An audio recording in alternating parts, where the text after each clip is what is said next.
यदि आप हमारे चैनल के सभी गाने को पसंद करते हैं तो डीडी प्रोडक्शन हाउस के यूट्यूब चैनल को लाल बटन दबा के सब्सक्राइब करें और घंटी के निशान को जरूर दबाएं।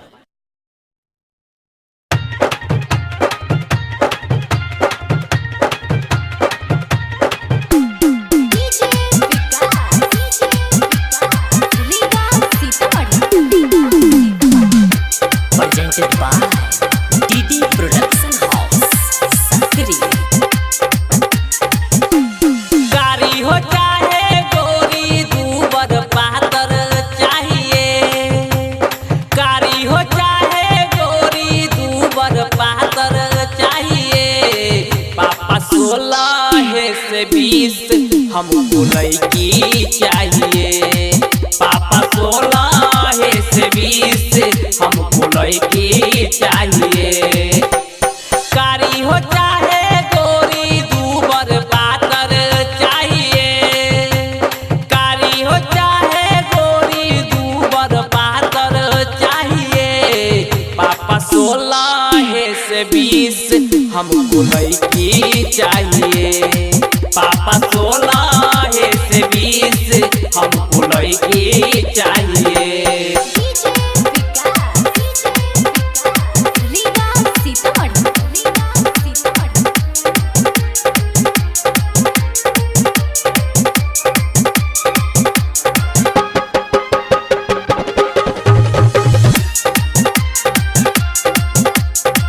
Presented by DD Production House, Sakri।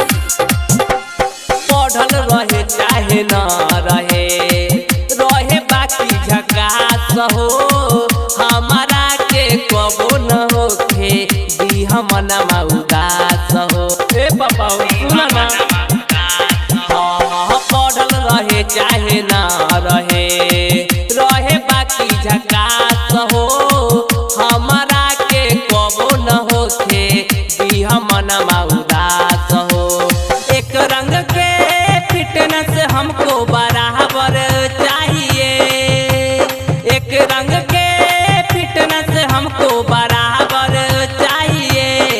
पापा 16 से 20 हमको लड़की चाहिए, पापा 16 से 20 हमको लड़की चाहिए।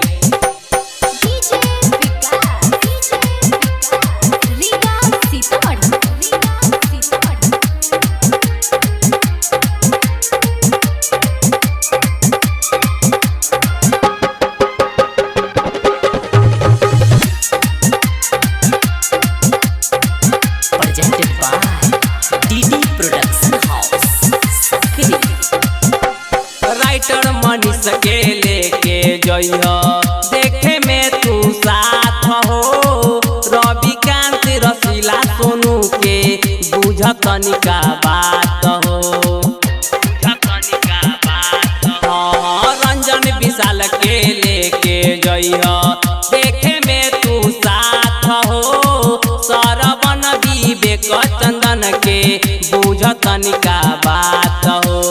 रुपया पैसा नहीं हमको गाड़ी चाहिए, रुपया पैसा नहीं हमको गाड़ी चाहिए। पापा 16 से 20 हमको लड़की चाहिए, पापा 16 से 20 हमको लड़की चाहिए। कारी हो चाहे गोरी दूबर पातर चाहिए, कारी हो चाहे गोरी दूबर पातर चाहिए। पापा 16 से 20 हमको लड़की चाहिए, पापा 16 से 20 हमको लड़की चाहिए, पापा 16 से 20 हमको लड़की चाहिए, पापा 16 से 20 हमको लड़की चाहिए। Recording by DD production house Sakri 97 084 45 7।